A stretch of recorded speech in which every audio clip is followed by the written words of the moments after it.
Okay, so we all know that being a lawyer, it's one of the most high-stress jobs out there, right? But what if the answer to that crushing burnout wasn't another wellness app or a weekend retreat? What if it was a confidential AI coach? Today, we're diving into a really fascinating AI that's built specifically to help lawyers when they are right at their breaking point. So just listen to this. This is a real quote from a lawyer. "I'm experiencing some discrimination at work because of my sexuality, and I really don't know who to talk to." You can just feel the weight in that, right?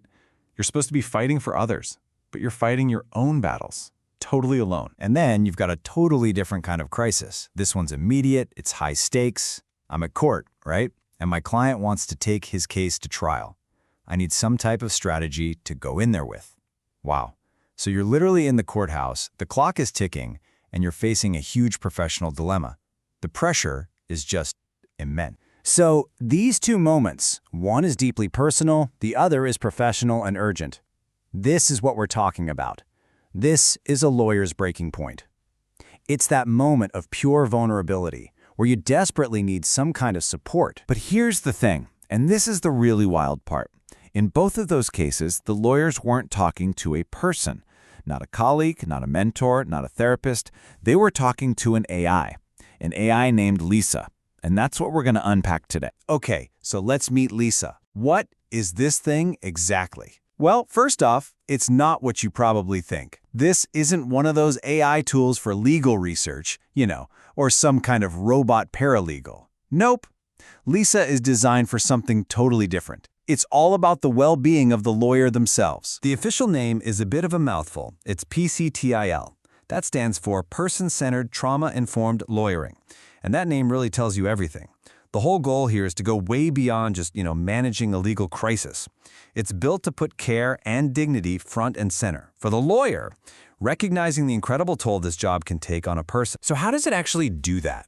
Well, Lisa's brain isn't just a bunch of code and data. It's built on these 4 core frameworks. You've got trauma-informed lawyering, person-centered awareness, liberatory practices, and cultural competency. And these principles are really what make it so different, especially that last one, cultural competency. As you're about to see, that one is absolutely key. All right, so enough with the theory. Let's see how this actually plays out in a real situation. We're going to go back to that first lawyer we heard from, the one dealing with discrimination at work. So this is a lawyer who identifies as a lesbian, and she feels like she's being targeted at work because of her sexuality. She's feeling totally isolated.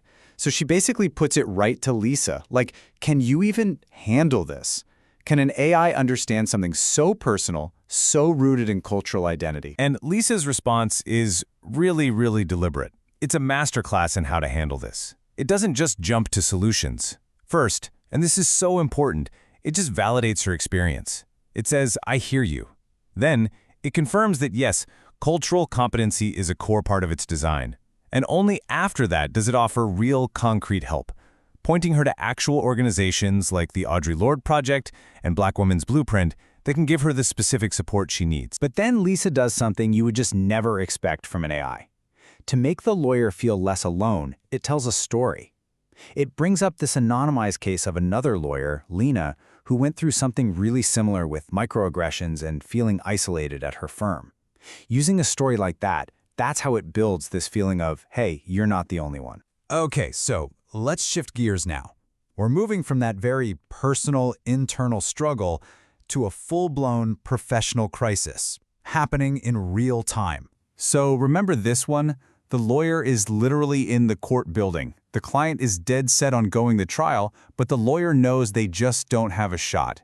And we're talking about a lot of potential prison time here. The lawyer is desperate for a strategy, like right now. And again, Lisa doesn't give a legal strategy.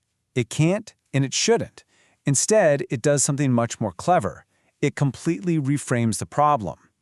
It tells the lawyer to look for the story behind the story. Basically, why is the client insisting on this? Is it really about the case, or is it about something deeper? A need for control, a feeling of being betrayed by the system before, or just wanting to finally be heard? And to help the lawyer actually explain this massive risk to their client, Lisa offers up this beautiful, simple metaphor. It says, think of it like this. Sometimes in a game, the cards you're dealt can make winning very, very difficult. See, it's not about telling the client to give up. It's about giving them a simple way to understand the odds, to see the whole board, so they can make a choice that's truly informed. But all of this brings up a really, really important question. Where does it stop?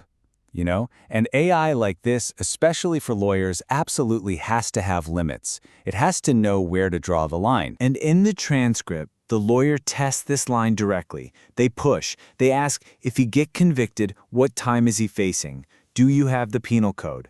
This is a straight-up request for legal advice. No ambiguity. And Lisa's response is immediate. It's firm. There's no wiggle room. I cannot give legal advice or provide specific sentencing guidelines. My role is to offer support, not to act as a legal professional. That right there, that boundary is everything. It's what makes the whole thing work. So let's just lay it all out, nice and clear. Here's what Lisa can do. It can offer you wellness support. It can help you reframe a tricky problem. It can give you communication strategies, like that card game metaphor. But here's what it absolutely cannot do. It cannot give legal advice. It can't look up stuff in real-time databases. It can't act like a lawyer or a judge. And interestingly, it can't transfer you to a human. It is a completely self-contained support tool. So, when you step back and look at it, what does a tool like Lisa really mean for the future of professional support?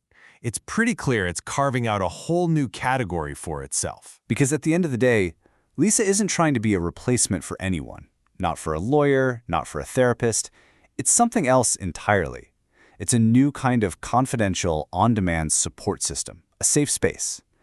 And I think its own introductory words say it best. It's a place where you can unpack, breathe, and begin to feel restored. And that really leaves us with the big question, doesn't it? As AI gets more and more woven into our professional lives, especially in these high-stakes fields, how do we, all of us, define that line? The line between an incredibly helpful tool and the kind of expertise, judgment, and just plain human connection that can never be replaced.